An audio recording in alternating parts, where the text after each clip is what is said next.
Good morning बच्चों।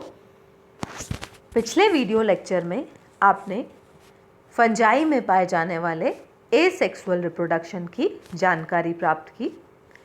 आज के वीडियो लेक्चर में हम रिप्रोडक्शन के दूसरे प्रकार वेजिटेटिव रिप्रोडक्शन अथवा कायिक जनन की जानकारी प्राप्त करेंगे। तो सर्वप्रथम तो यह जानते हैं कि वेजिटेटिव रिप्रोडक्शन अथवा कायिक जनन किसे कहा जाता है। जब प्लांट का कोई टुकड़ा अथवा कोई पार्ट प्लांट से अलग हो जाता है तथा अलग होने के पश्चात वह पुनः नए पादप का निर्माण कर देता है, तो इस प्रकार के जनन को कायिक जनन या वेजिटेटिव रिप्रोडक्शन कहा जाता है। वेजिटेटिव रिप्रोडक्शन में भी एसेक्सुअल रिप्रोडक्शन की भांति एक ही पेरेंट इन्वॉल्व होता है। वेजिटेटिव रिप्रोडक्शन में भी बनने वाली संतति अथवा प्रोजनी अपने पेरेंट के समान ही होती है, उसमें कोई खास वेरिएशन या भिन्नता नहीं पाई जाती। परंतु एसेक्सुअल रिप्रोडक्शन के उलट वेजिटेटिव रिप्रोडक्शन में जनन के दौरान किसी विशेष प्रकार की संरचना का निर्माण नहीं होता है। ध्यान रखिए, एसेक्सुअल रिप्रोडक्शन में आपने स्पोरेंजिया तथा कोनिडियोफोर नामक संरचनाएं देखी थी, जिनके द्वारा एसेक्सुअल रिप्रोडक्शन किया जाता था। कायिक जनन को पुनः कई प्रकारों में बांटा गया है। इस फ्लो चार्ट में आप देख सकते हैं कि वेजिटेटिव रिप्रोडक्शन के फर्दर कई सब टाइप्स होती हैं, जैसे कि फ्रेगमेंटेशन अथवा विखंडन। फ्रेगमेंटेशन या विखंडन की क्रिया में कवक जाल अथवा हाइफी दुर्घटनावश अथवा किसी कारणवश एक से अधिक खंडों या फ्रेगमेंट्स में टूट जाता है। टूटा हुआ प्रत्येक फ्रेगमेंट पुनः एक नए प्लांट का निर्माण कर देता है और इस प्रक्रिया को फ्रेगमेंटेशन कहा जाता है। इसके अतिरिक्त binary fission, budding, गैमी formation, oidia का निर्माण तथा क्लेमाइडोस्पोर्स के निर्माण के द्वारा भी कवकों में वेजिटेटिव रिप्रोडक्शन की प्रक्रिया संपन्न की जाती है। तो अब हम वन बाय वन इन सभी के बारे में संक्षिप्त रूप से पढ़ते हैं। सर्वप्रथम हम बात करते हैं बाइनरी फिशन या द्विविखंडन की।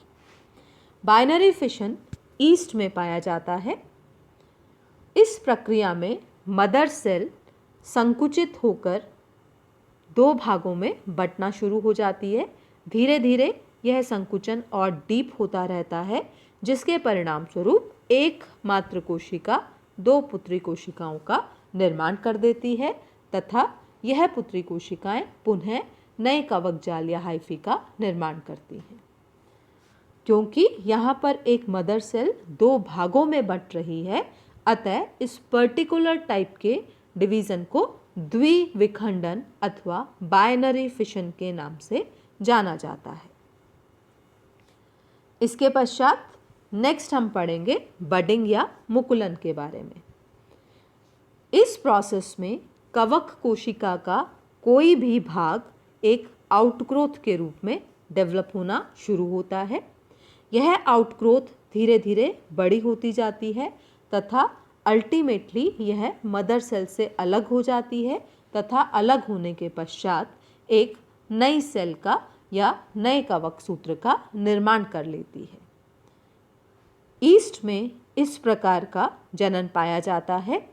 कई बार बहुत सारी बर्ड्स एक साथ जुड़ती हैं व एक चेन का निर्माण कर लेती है, जिसे कि हम स्यूडोमाइसीलियम नाम भी देते हैं। ईस्ट के अतिरिक्त बडिंग एस्कोमाइसिटीज तथा स्मट के बेसिडियोस्पोर्स में भी पाया जाता है। बडिंग के पश्चात नेक्स्ट है गैमी फॉर्मेशन के द्वारा। गैमी एक विशेष प्रकार की संरचना होती है जो कि कवक तंतु अथवा फंगल हाइफी के किसी भी भाग से एक पतली भित्ति युक्त संरचना के रूप में डेवलप होती है। बनने के कुछ समय पश्चात यह मदर सेल से अलग हो जाती है तथा अलग होकर नए हाइफी का या नए कवक जाल का निर्माण करती है।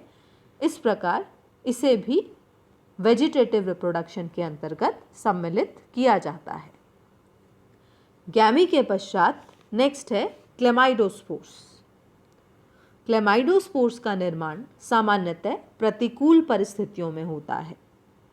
क्लेमाइडोस्पोर की बाह्य वॉल कंपैरेटिवली मोटी व कठोर होती है।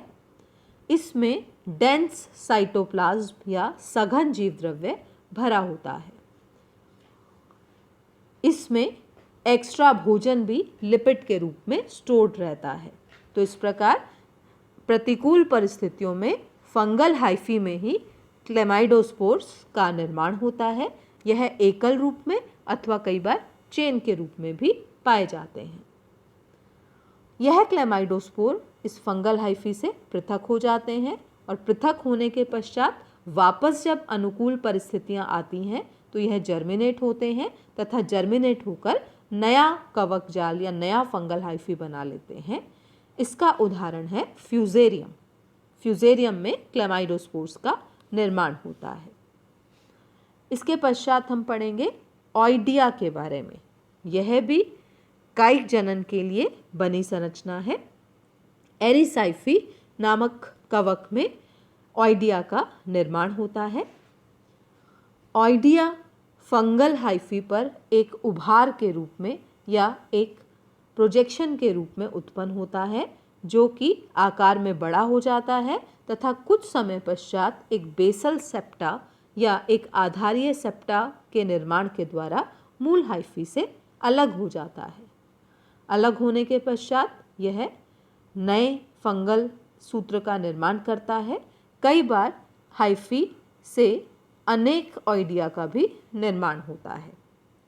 तो इस प्रकार आपने देखा कि वेजिटेटिव रिप्रोडक्शन में प्लांट का ही कोई पार्ट मूल पादप से अलग हो जाता है और अलग होने के पश्चात यह नए फंगल हाइफी का निर्माण करता है। तो इस प्रकार प्लांट पार्ट के ही किसी अलग हुए भाग के द्वारा जनन की प्रक्रिया को कायिक जनन अथवा वेजिटेटिव रिप्रोडक्शन के नाम से जाना जाता है।